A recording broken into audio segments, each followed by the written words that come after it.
안녕하십니까.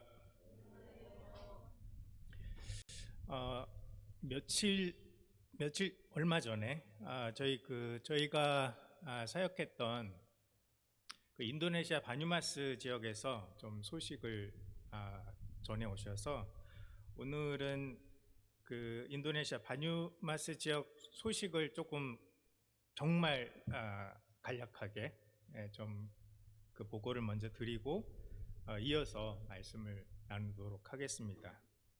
사진을 좀 보여주시죠.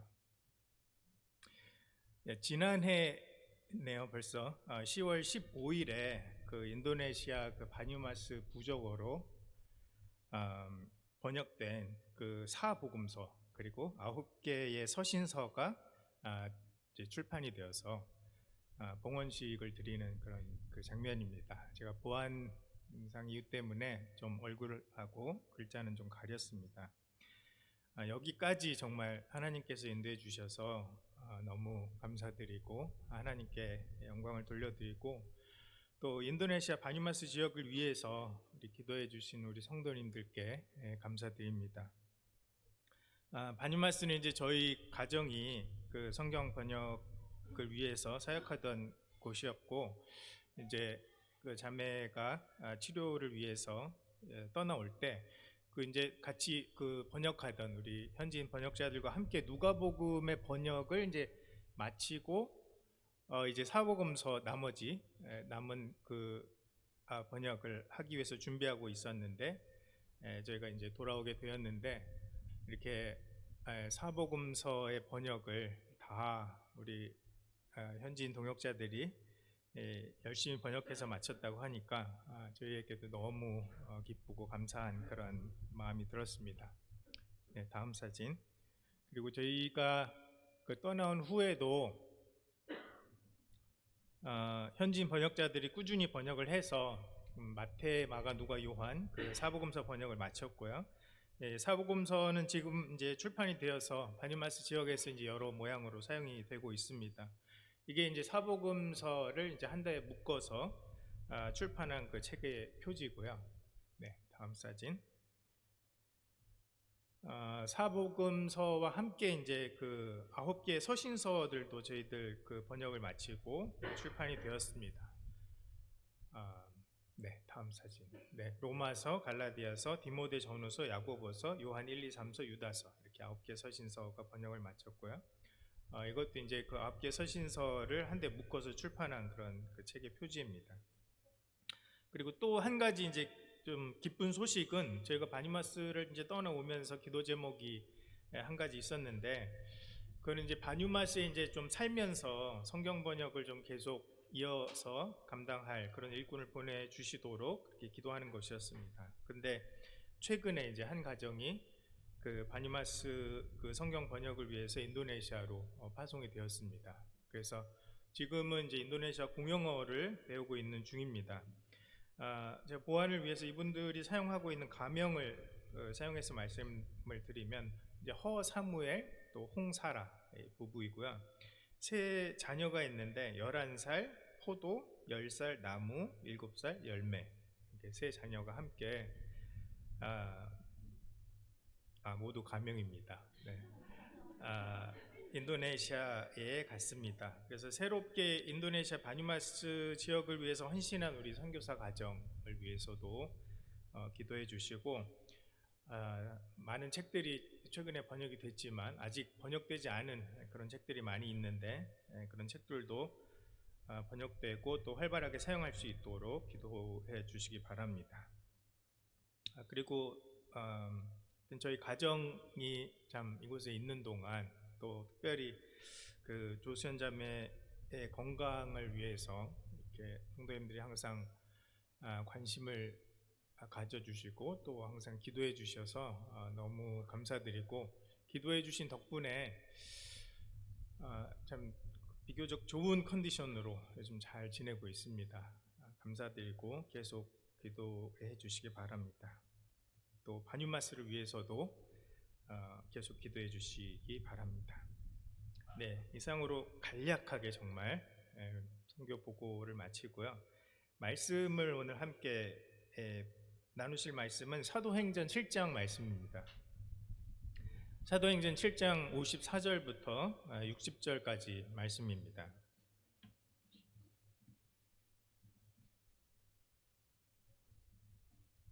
사도행전 7장 54절에서 60절까지 말씀 제가 읽겠습니다.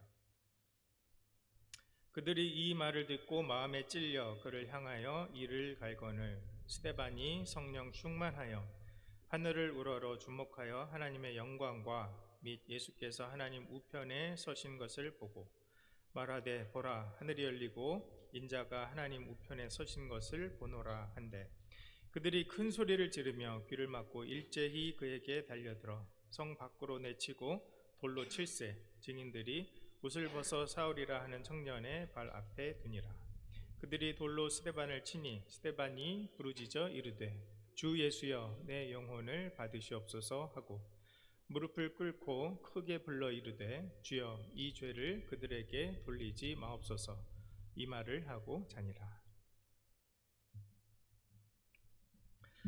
그 사도행전 그 3장부터 한 5장까지를 읽어보면 그 사도들은 복음을 전하다가 적어도 2번 정도는 그 유대의 통치자들에게 잡혀서 공회 앞에서 그 신문을 당하는 그런 장면이 나옵니다.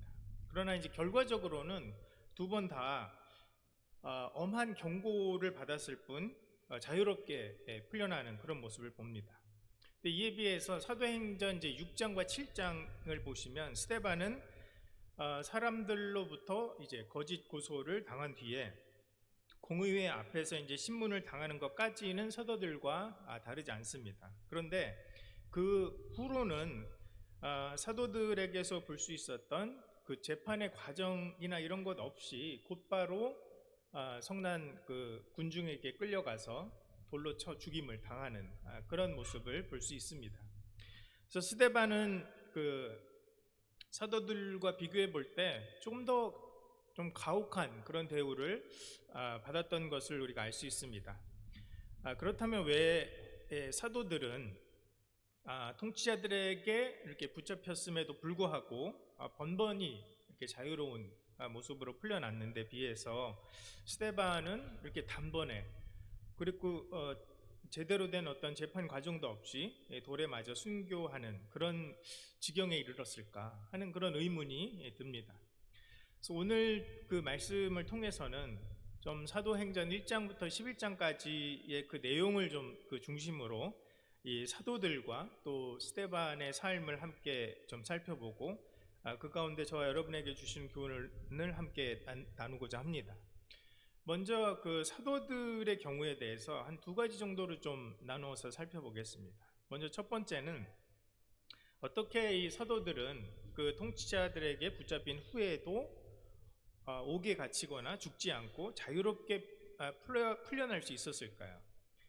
사도들이 이처럼 풀려날 수 있었던 이유를 이해하기 위해서는 그 당시의 유대 통치자들 사이에 어떤 좀 미묘한 그 입장의 차이가 있었다라는 것을 좀 알아야 합니다.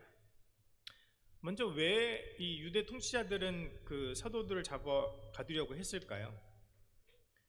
제사장과 이 사두개인으로 대표되는 이 유대의 통치자들이 사도들을 붙잡아 가두려고 했던 그 이유는 사도들이 예수님이 부활하셨다라는 것을 증거하고 다녔기 때문입니다. 사도들은 예수님이 부활하셨고 부활하신 예수님의 이름, 예수님의 능력으로 여러 기적을 행하고 있었습니다. 그러나 사도들이 이 예수님이 부활하셨다고 증거하면 할수록 예수님을 십자가에 못 박아 죽인 것이 너무나 크나큰 그런 잘못이었다는 것이 점점 더 분명하게 드러나게 됐습니다. 예수님이 부활하셨다는 소식이 가장 불편했던 사람들은 예수님의 죽음에 가장 직접적인 책임을 지고 있었던 당시의 공식적인 종교 지도자인 제사장과 또 사두개인들이었습니다. 더구나 이 사두개인들은 뭐 직접적인 책임이 있을 뿐만 아니라 또 신학적으로도 부활이 없다라고 믿는 그런 사람들이었기 때문에 예수님이 부활하셨다는 이 사도들의 증언이 더욱 못마땅했습니다. 그래서 이들은 사도들을 붙잡아서 신문을 하고 또 심지어는 죽이려고까지 합니다. 그러나 이 유대의 통치자들이 모두 다 이와 같은 입장은 아니었습니다. 또 다른 그 지도자인 바리새인들의 입장을 보면 제사장이나 사두개인들의 입장과는 조금 다른 모습을 볼 수 있습니다. 바리새인들은 이 제사장이나 사두개인들과 같이 어떤 공식적인 그 종교 관리가 아니었습니다. 그런 종교 지도자가 아니었습니다. 바리새인은 일반 사람들과 함께 지내면서 사는 그런 어떻게 보면 좀 제야의 그 종교 지도자 또는 생활 속에 이런 율법학자와 같은 그런 역할을 했습니다. 그래서 물론 그 바리새인들에게도 사두개인에게와 마찬가지로 예수님의 죽음에 대해서 어느 정도 책임이 있는 것은 부인할 수 없는 사실입니다. 하지만 이 바리새인들은 제사장들이나 사두개인들과 같이 공적인 자리에서 직접적으로 예수님의 죽음에 대해 어떤 공적인 그 결정을 하는 그런 위치에 있던 사람들은 아니었습니다. 따라서 이 바리새인들은 그 제사장이나 그 사두개인들에 비해서 예수님의 죽음에 대해 그 책임 측면에서 상대적으로 자유로운 편이었습니다. 그래서 예수님이 부활하셨다 이런 그 소식을 사도들이 전했을 때도 바리새인은 이 사두개인보다는 그 메시지가 좀 덜 위협적으로 느껴졌을 것입니다. 여기에 더해서 바리새인들은 또 사두개인들과 달리 부활에 대해서 믿고 있었죠. 그 부활에 대해서 호의적인 견해를 갖고 있었던 그런 것도 이 바리새인들의 입장이 사두개인의 것과 다르다 하는 그것에 영향을 미쳤습니다. 이러한 이 사두개인과 바리새인 사이의 이 미묘한 입장 차이를 좀 잘 보여주는 것이 사도행전 5장에 나오는 이 바리새인 가말리엘의 이야기입니다. 사도들이 이제 복음을 전하다가 사도행전 4장에서도 한번 그 체포를 당하고 또 5장에 와서 또 복음을 전하다가 잡혀서 옥에 갇히게 됩니다. 이번에도 사도들을 잡아서 들인 사람은 대제사장과 사두개인들이었습니다. 그래서 사도들은 이 유대 통치자들이 엄하게 그렇게 하지 말라고 경고했음에도 불구하고 계속해서 부활하신 예수님에 대해서 전했기 때문에 또 잡혀 들어온 것입니다. 그래서 제사장과의 사두개인들은 이번에는 좀 이 사도들을 좀 죽이려고 그렇게 생각을 하고 공의회를 이제 소집합니다. 근데 그 자리에서 갑자기 이 바리새인 그 가말리엘이 나서서 말을 합니다. 가말리엘은 사도들을 이제 잠시 밖에 나가 있게 한 뒤에 동료들에게 다음과 같이 얘기합니다. 우리가 이 사람들을 내버려 둬야 됩니다. 왜냐하면 만약 이 사람들이 하고자 하는 것이 사람으로부터 비롯된 것이면 뭐 시간이 지나서 저절로 무너질 것입니다. 그러니까 뭐 건드릴 필요가 없습니다. 그런데 뭐 그럴 리는 없겠지만 만에 하나 이들이 하고자 하는 것이 하나님으로부터 났으면 우리는 그들을 무너뜨릴 수 없을 뿐만 아니라 만일 우리가 그렇게 하려고 시도한다면 도리어 하나님을 대적하는 것이 될 겁니다. 그러니까 이 사람들을 건드리지 말고 그냥 내버려둬야 됩니다 라고 그 공의회에서 발언을 합니다. 그래서 결국 그 공의회 의원들은 가말리엘의 말에 설득이 됐어요. 그래서 다시 이 사도들을 풀어주게 됩니다. 그래서 이 바리새인인 이 가말리엘이 사도들을 뭐 풀어주기 위해서 일부러 이런 말은 하지 않았을 것입니다. 하지만 우리가 이 가말리엘이 공의회에서 한 말을 통해 알 수 있는 것은 그 대제사장과 사두개인들은 사도들을 죽이려고 할 만큼 이 예수님의 부활에 대한 그 메시지에 민감하게 반응했던 반면에 이 바리새인들은 그렇지 않았다는 사실을 우리가 알 수 있습니다. 근데 좀 생각을 해보면 바리새인들은 이 사두개인들이 사도들을 죽이려고 하는 그 계획에 동의할 수 없는 그런 상황이었어요. 왜냐하면 만일 바리새인들이 이 사두개인들과 마찬가지로 사도들을 죽이는데 동의한다면, 그거는 이제 좀 정치적으로는 바리새인들 자신이 예수님의 죽음에 대해서 사두개인과 마찬가지로 직접적인 책임이 있다라는 것을 인정하는 것과 마찬가지가 되는 것이기 때문입니다. 또 신학적으로는 예수님의 부활을 증거하는 이 사도들을 죽일 경우에는 어떤 부활 교리 자체에 대한 그런 것을 부정하는 것으로 비춰질 수가 있어서 바리새인 내부로부터의 비난을 아마 피할 수 없었을 것입니다. 그래서 이런 그 어떤 사두개인과 이 바리새인 간의 그런 미묘한 입장 차이로 인해서 하나님께서는 사도들이 통치자에게 잡혀도 옥에 갇히거나 그렇게 되지 않고 결국 풀려날 수 있도록 인도해 주셨고, 그로 인해서 복음을 전할 기회를 더 많이 허락해 주셨습니다. 또 한 가지, 그 사도들이 붙잡힌 후에 다시 풀려날 수 있었던 그 두 번째 이유는, 이 사도들과 예루살렘 교회 성도들이 어떤 그 모세의 율법이나 또는 유대의 전통에 대해서 비교적 우호적인 그런 그 관점을 받아들이고 있었기 때문입니다. 우리가 그 사도행전 2장을 보면 사도들이 다른 그 유대인들과 마찬가지로 오순절 그 절기를 지키는 모습을 볼 수 있습니다.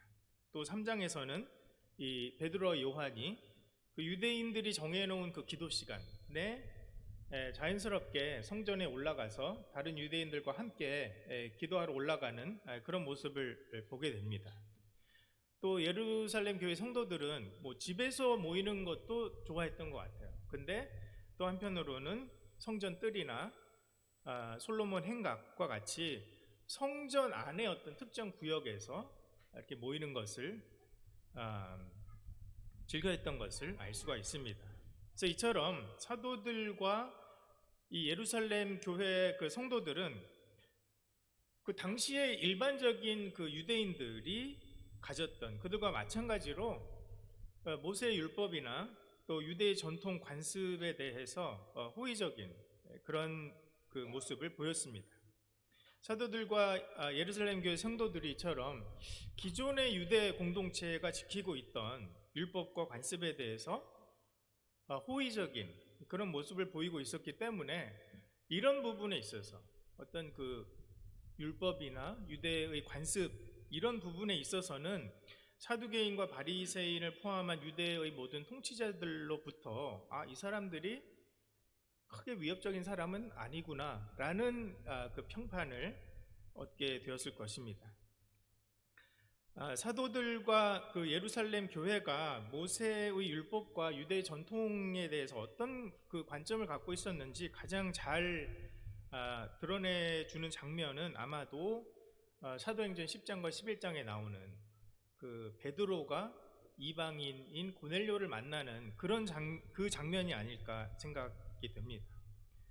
베드로가 그 환상을 보죠. 이 점심시간과 비슷한 그런 시간에 환상을 보는데, 그 환상 가운데 음식이 담긴 그 보자기가 이제 하늘로부터 내려오는 것을 보았습니다. 근데 그 안에 있는 음식을 베드로가 보니까 보자기 안에 음식들이 모두 모세의 율법에 따르면 이건 부정한 음식이다, 먹을 수 없다 라고 규정된 그런 음식들이었습니다. 그래서 베드로는 하나님이 3번씩이나 똑같은 환상을 보여주시면서 잡아서 먹어라 3번이나 말씀하셨는데도 불구하고 먹기를 거부합니다.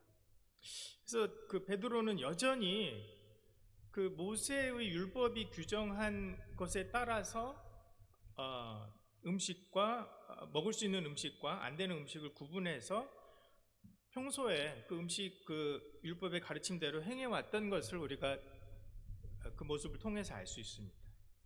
또 이방인 고넬료를 만났을 때도 참 반가운 일인데, 반가움을 표현하는 그 인사말을 건네는 대신에 유대인인 자신이 이방인의 집에서 교제하는 게 유대법에 어긋나는 행동인 건 알고 계시죠? 라고 하면서 그 교제를 시작하는 그런 모습을 볼 수 있습니다. 그래서 사도행전 그 초기는 뭐 물론이고, 무려 사도행전 10장과 11장의 시점까지도 이 예루살렘 교회의 지도자였던 베드로는 어떤 이방인들과 교제하는 것에 있어서 굉장히 커다란 그런 종교적인 또 사회문화적인 그런 장벽을 느끼고 있었습니다.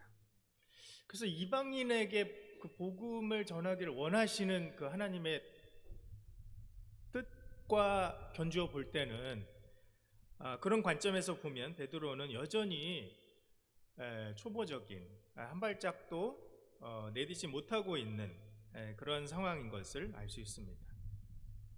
하지만 그런 모습들이, 베드로의 그런 모습들이 기존의 그 유대 공동체와의 관계 측면에서는 모세 율법이나 유대의 전통 관습에 대해서 서로 비슷한 견해를 갖고 있어서 크게 부딪히는 일이 없었을 것입니다. 그리고 그것이 복음을 전하는 일에 있어서 어느 정도 도움을 주었을 것입니다. 그래서 율법에 대한 이 사도들의 이와 같은 모습은 이들이 예루살렘에서 복음을 전하는 것으로 인해서 여러 번 붙잡혔지만 또 여러 번 풀려날 수 있도록 하는데 도움을 주었던 것입니다. 이처럼 하나님은 당시 그 유대 통치자들의 이런 미묘한 입장 차이, 또는 당시 유대 공동체가 가지고 있었던 모세 율법이나 또 유대의 전통 등을 통해서도 사도들이 자유롭게 풀려날 기회를 허락해 주셨습니다. 그리고 이를 통해서 사도들은 복음을 전할 수 있는 더 많은 기회를 이 예루살렘에서 가질 수 있게 되었습니다. 그래서 우리는 이런 그 선교를 포함해서 우리 그 모든 이 일에 대해서 때와 시기에 굉장히 관심이 많습니다.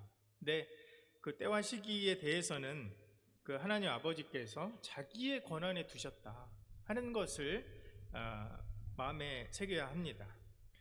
서대문 교회가, 그리고 우리 각자에게 있어서 선교를 포함한 그런 모든 일들에 대해서 때와 시기가 언제인지 정말 뭐 우리 중에는 알 수 있는 사람이 없습니다.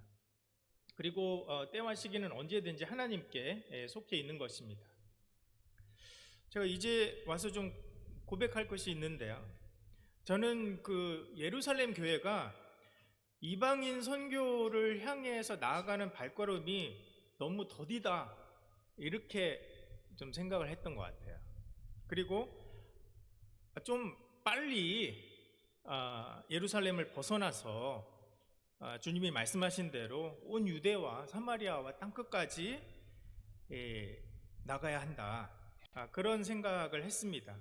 근데 이번에 말씀을 좀 준비를 하면서 그런 그 때와 시기가 하나님께 속해 있고, 하나님이 정하신 때에 그런 시기에 하나님의 뜻을 이루신다라는 것을 좀 다시 한번 깨닫게 되었습니다. 우리 사도행전 5장 그 20절 말씀을 좀 함께 보겠습니다. 제가 그렇게 좀 생각이 변하게 된 그런 계기가 된 말씀인데요, 지금 여기 그 사도들은 예루살렘에서 말씀을 전하다가 옥에 갇힌 그런 상황입니다. 근데 이제 밤에 천사가 나타나서 사도들에게 이제 하는 그런 말입니다. 5장 20절, 가서 성전에 서서 이 생명의 말씀을 다 백성에게 말하라, 이렇게 말하는데, 천사는 이제 사도들에게 예루살렘 성전에 가서 이스라엘 백성들에게 말씀을 전해라 라고 사도들을 독려하고 있습니다. 하나님이 그 사도들에게 어떤 그 이방인 선교를 위한 발걸음을 좀 재촉하기를 원하셨다면 이 감옥에 갇힌 이 사도들에게 천사를 보내시면서 아마도 자 이제 좀 예루살렘 떠나서 땅끝을 향해 가라 이렇게 말씀하셨을 것입니다. 근데 하나님은 천사를 보내셔서 계속해서 예루살렘 성전에서 이스라엘 백성에게 복음을 전파할 것을 격려하고 계십니다. 그리고 사도들은 그 말씀에 이제 순종을 해서 곧바로 성전에 가서 말씀을 전합니다. 하나님은 이 복음에 대해서 지속적으로 거절하는 그런 그 예루살렘임에도 불구하고 여전히 예루살렘에 복음을 들어야 할 이스라엘 백성이 있다고 여기셨고, 사도들이 예루살렘에 머물면서 유대인들에게 복음을 전하기 원하셨습니다. 저 여기서 사진을 한 장 더 보기를 원하는데요. 잘 보이시나요? 네, 지금까지 이제 제가 말씀드렸던 것은 사도행전 11장의 시점 이전의 모습입니다. 사도들과 예루살렘 교회에. 근데 사도들이나 예루살렘 교회 성도들이 계속 그렇게 예루살렘 교회에만 머물러 있었던 것은 아닙니다. 우리가 이 그림을 보시면 아시겠지만 대부분의 사도들이 나중에는 선교사로 여러 지역에서 사역을 하였습니다. 베드로는 로마에서, 또 요한은 에베소에서, 빌립은 소아시아에서, 도마는 인도에서, 또 다른 여러 지역에서 사역을 하였습니다. 그리고 사도 요한을 제외한 많은 사도들이 선교지에서 순교의 피를 흘렸다고 전승에 전해지고 있습니다. 그래서 제가 좀 그 사도들이나 예루살렘 교회를 좀 변호할 필요를 느끼게 됩니다. 사랑하는 우리 성도 여러분, 하나님은 하나님의 주권과 또 섭리 가운데 이런 여러 가지 상황들, 사두개인과 바리새인들의 그런 복잡 미묘한 입장 차이, 또 당시 그 유대의 전통이나 관습, 그런 것들을 통해서 사도들에게 예루살렘에서 복음을 전할 기회를 더 풍성하게 많이 주셨습니다. 그리고 하나님은 저와 여러분의 삶 가운데서도 이런 우리가 미처 깨닫지 못하지만 그런 다양한 경로를 통해서 저와 여러분의 삶에 관여하시고 또 한 발짝씩 인도해 주시기를 원하십니다. 하나님의 이 주권과 섭리를 우리 삶 가운데서 인정하고, 또 하나님이 주시는 그런 모든 기회를 정말 하나님의 영광을 위해서 선용하시는 저와 여러분이 되시기를 바랍니다. 자, 그럼 이번에는 스데반의 경우에 대해서 좀 살펴보겠습니다. 스데반은 우리가 앞서 살펴본 사도들과는 좀 다른 방식으로 하나님이 살도록 하셨죠. 하나님이 그렇게 죽도록 하셨죠. 스데반의 삶과 죽음을 통해서 그러나 하나님께서 영광을 받으셨습니다. 사도들은 붙잡혔다가 풀려나기를 반복했는데 왜 스데반은 한 번 거짓 고소로 인해서 붙잡힌 이후에 정말 제대로 된 재판을 받지도 못했어요. 그 사도들만 해도 증거를 따라서 재판을 여러 번 받았던 것을 봅니다. 그런데 스데반은 그런 과정도 거치지 못한 채 바로 끌려나가서 돌에 맞아 순교하는 그런 상황에 처하게 됐을까요? 6장과 7장 말씀을 보시면 이 스데반을 반대하는 사람들이 이 스데반과 논쟁을 벌였지만 스데반이 그 지혜와 성령으로 말하는 스데반을 능히 당해내지 못했습니다. 그래서 상황이 이제 이렇게 되면서 이 사람들이 얘는 우리 실력으로는 안 되겠구나 해서 스데반에 대한 가짜 뉴스를 만들어서 퍼뜨리기 시작을 했어요. 스데반에 대한 가짜 뉴스의 내용은 스데반이 모세와 하나님을 모독했고 성전과 율법을 거슬러 말했고 또 예수님이 이 성전을 헐고 모세 율법을 고치겠다 이런 말을 했다고 하는 가짜 뉴스를 퍼뜨렸습니다. 근데 이 사도행전 말씀에 따르면 스데반은 믿음과 성령이 충만한 사람이다. 또 은혜와 권능이 충만한 사람이다. 지혜와 성령으로 말하는 사람이다 라고 묘사되어 있는 사람입니다. 하나님으로부터 이런 평가를 받는 스데반이 정말 그런 가짜뉴스로 떠돌아다니는 그런 말들을 했을 리가 없습니다. 그러나 대부분의 가짜뉴스가 그렇듯이 이 가짜뉴스도 사람들 사이에 급속도로 퍼져나갑니다. 그리고 결국 그 가짜뉴스의 성난 군중은 스데반을 공의 앞으로 끌고 가서 신문을 받게 됩니다. 사람들이 그 거짓으로 고소하는 그 내용에 대해서 이제 스데반에게 대답할 기회를 주고 스데반이 공의회와 군중 앞에서 이제 설교를 합니다. 그 내용이 이제 사도행전 7장에 기록되어 있습니다. 그래서 스데반은 자신이 그 모세를 모독했다라고 그 거짓 고소한 사람들에게 이렇게 말합니다. 모세를 모세를 모독하는 사람이 누굽니까? 모세를 모독하는 사람은 모세가 전해준 율법을 거부하고 불순종하는 그 사람들이 모세를 모독하는 사람입니다.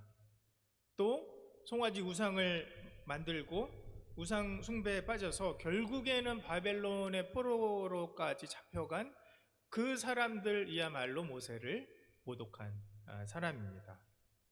그러니까 당신들이 고소하는 내가 아니라 당신들과 우리 조상들이야말로 모세를 모독한 사람입니다. 이런 말을 합니다. 또 스데반은 자신이 성전을 모독했다라고 거짓 고소하는 사람들에게도 말합니다. 하나님은 사람이 손으로 지은 곳에 제한되어 있는 분이 아닙니다. 시편에도 기록되어 있지 않습니까?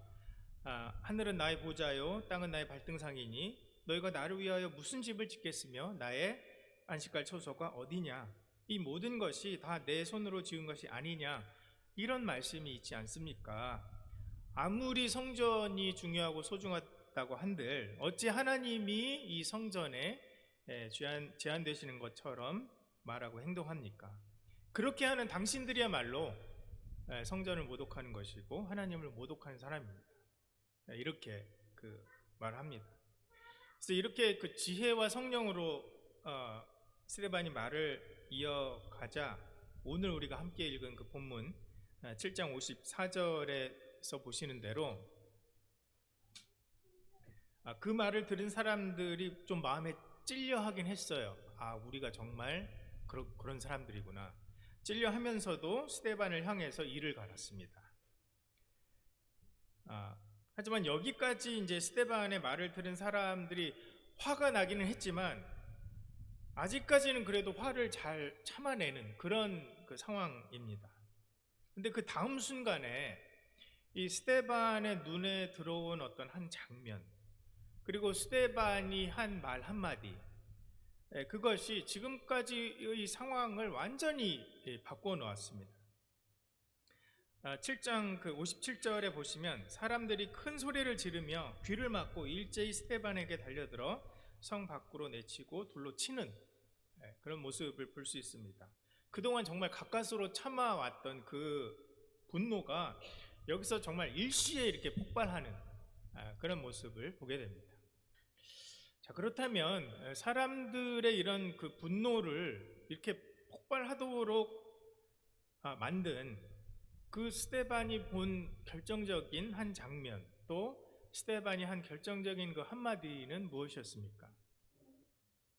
먼저 스데반이 본 결정적인 한 장면은 7장 55절에 보시는 대로 하나님의 영광과 및 예수께서 하나님 우편에 서신 것, 이것을 스데반이 보았고요.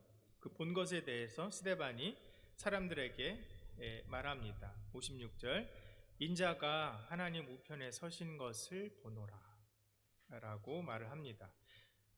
자, 스데반이 보고 말한 이 장면에는 대체 어떤 그 의미가 있길래 사람들이 그 말을 듣자마자 일시에 귀를 막고 소리를 지르면서 스데반에게 달려들어서 그를 끌어내고 돌로 쳐 죽여야만 했을까요?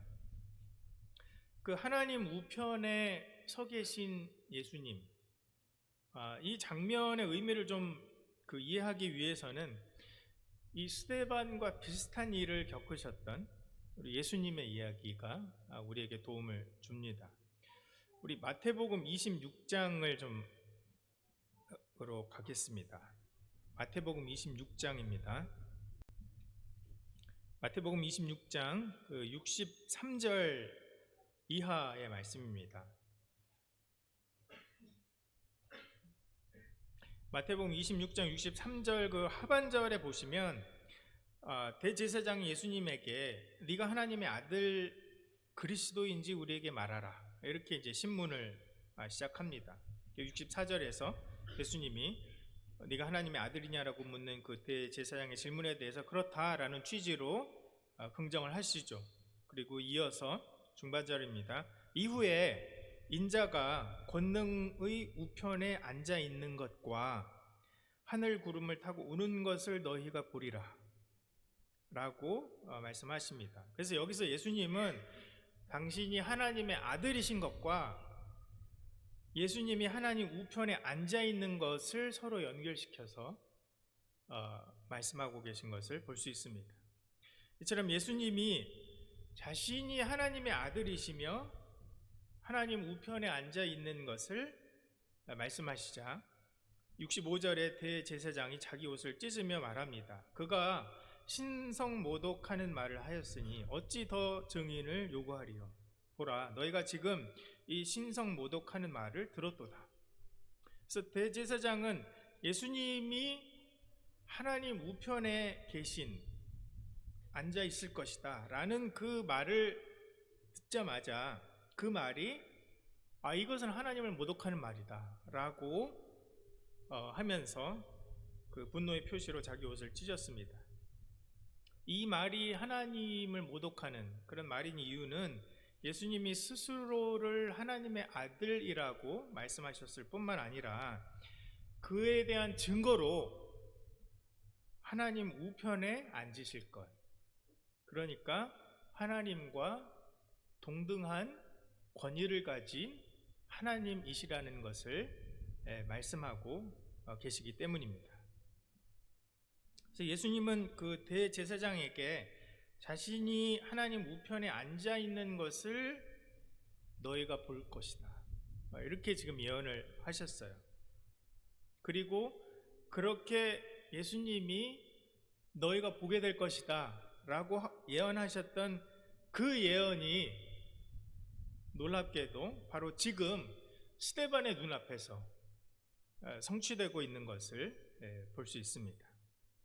예수님이 하나님의 아들이심을 확증하는 증표로 하나님 우편에 예수님이 계신 것을 내가 너희들에게 보여주겠다, 너희들이 그것을 볼 것이다 라고 예수님이 이 세상에 계실 때 말씀하셨는데, 지금 스데반이 보고 있는 이 장면이 바로 예수님이 보게 되리라고 예언하셨던 그 예언의 성취인 것입니다. 우리는 이 예수님의 그 이야기를 통해서 스데반이 본 장면과 또 그 말을 듣고 그 사람들이 일시에 그런 이 분노가 폭발하고 스데반을 돌로 쳐 죽여야 마땅한 사람이다 라고 생각했던 것을 어느 정도 이제 이해할 수 있게 되었습니다. 예수님이 하나님 우편에 계시다는 것은 이 사람들의 이해로는 하나님을 모독하는 것이 분명했습니다. 그러나 스데반은 하나님 우편에 예수님이 서 계신 것을 보고 그것을 말함으로써 예수님이 하나님과 동등한 권위를 가지신 하나님의 아들이시다 라는 것을 선포하였고, 또 예수님이 과거에 너희가 보리라 하고 말씀하신 그 예언의 말씀이 지금 그 자리에서 성취되고 있음을 선포하고 있는 것입니다. 그래서 예수님과 마찬가지로 스데반도 담대하고 또 놀라운 그 선포를 한 후에 죽음을 당했습니다. 스데반은 이 난폭한 군중에 의해서 성 밖으로 끌려나가서 무자비하게 돌로 쳐 죽임을 당했습니다. 그러나 스데반은 이렇게 죽어가면서도 증인으로서의 어떤 그 마지막 책무를 잊지 않았습니다. 다시 우리 사도행전 7장 말씀으로 좀 돌아오겠습니다. 사도행전 7장 59절 말씀입니다.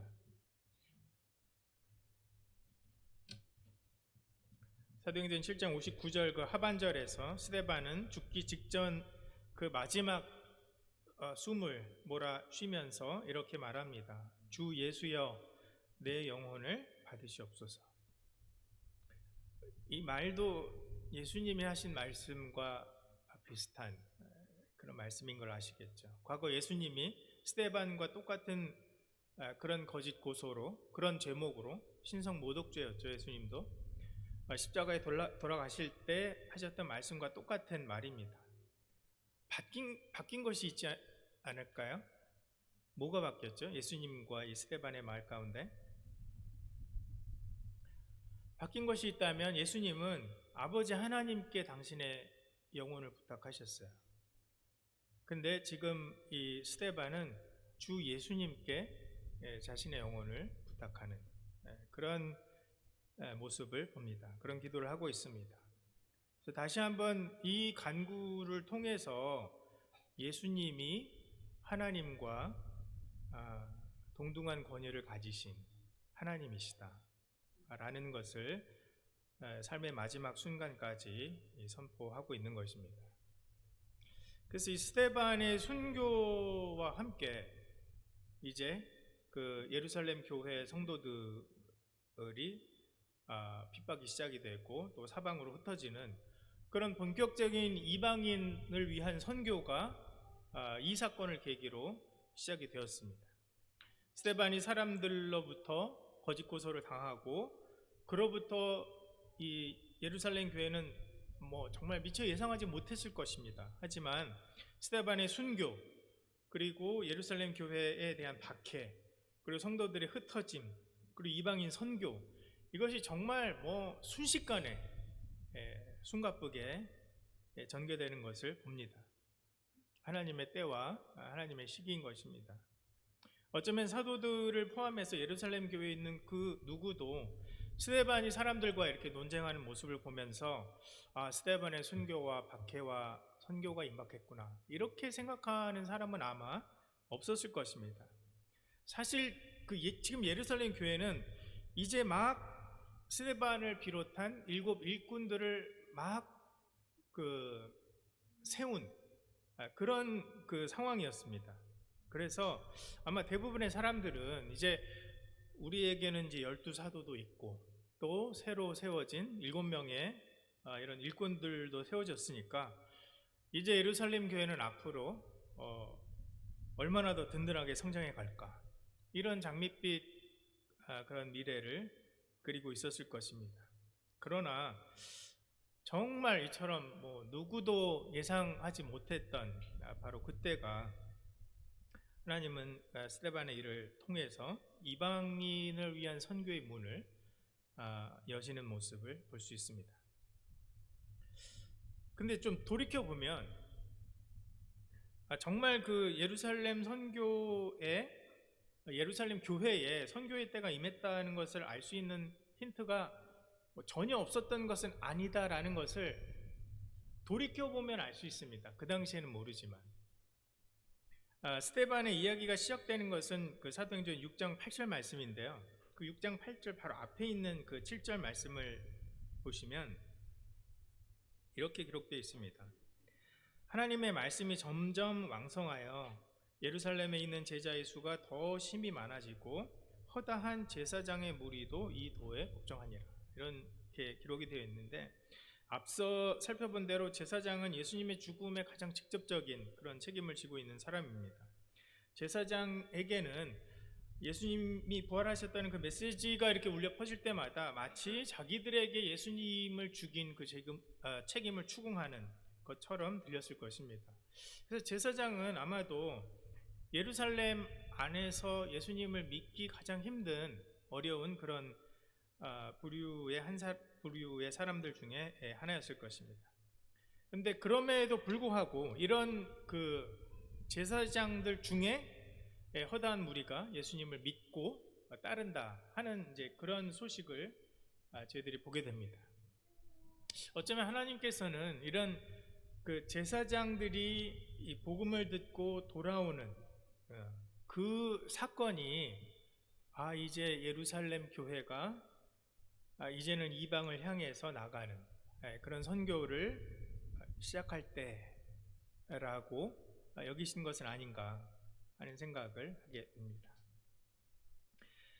사랑하는 우리 성도 여러분, 스데반은 거짓 고소를 당하고 정말 무지하고 난폭한 군중에 의해서 끌려다니다가 제대로 된 재판도 받지 못한 채 돌에 맞아 죽임을 당했습니다. 그러나 스데반은 그의 죽음을 값으로 치르면서 예수님이 하나님의 아들이시고 예수님이 하나님과 동등한 권위를 가지신 하나님이시다라는 것을 증언하였습니다. 그리고 하나님은 스데반의 죽음을 통해서 하나님이 그동안 그토록 원하시고 바라셨던 그 이방인 선교의 문을 여셨습니다. 그리고 그 이방인 선교 가운데 가장 핵심이 되는 메시지가 바로 예수님이 하나님이시다 라는 지금 스데반의 메시지와 일맥상통하는 것을 우리가 알 수 있습니다. 그래서 우리 각자의 삶을 향한 그런 하나님의 주권과 섭리, 그것이 앞서 살펴본 그 사도들과 같은지, 사도들처럼 정말 일할 기회를 많이 주시는, 그리고 잡혀도 풀려나고 또다시 일할 그 복음을 전할 수 있는 그런 기회를 많이 주시는 그런 모습이든지, 아니면 이 스데반과 같이 정말 불합리하게 일할 그런 기회 없이, 또는 우리가 일할 기회가 없다라고 생각하는 그 기회를 통해서 하나님께서 역사하시는 그런 모습인지 한번 생각해 보면 좋겠습니다. 우리 각자의 몫으로 주신 그런 하나님의 섭리와 하나님의 때를 신뢰하면서 우리가 사도들과 같든지 또는 스데반과 같든지 충성스러운 하나님의 종으로 끝까지 살아가시는 저와 여러분이 되시기를 바랍니다. 말씀의 결론을 맺겠습니다. 주권과 섭리 가운데 하나님은 사도들을 악한 세력으로부터 놓아주시고 또 복음을 전할 수 있는 기회를 사도들에게 더 많이 주셨습니다. 역시 또 주권과 섭리 가운데 하나님은 스데반을 악한 세력 가운데 그대로 두시고 돌에 맞아 순교하게 하셨습니다. 그러나 그 죽음을 통해서 놀라운 생명의 문을 여셨습니다. 그래서 살든지 또는 죽든지 정말 우리에게 주신 그 기회들을 잘 선용해서 하나님께 영광 되는 그런 삶을 사시는 저와 여러분이 되시기를 바랍니다. 기도하겠습니다.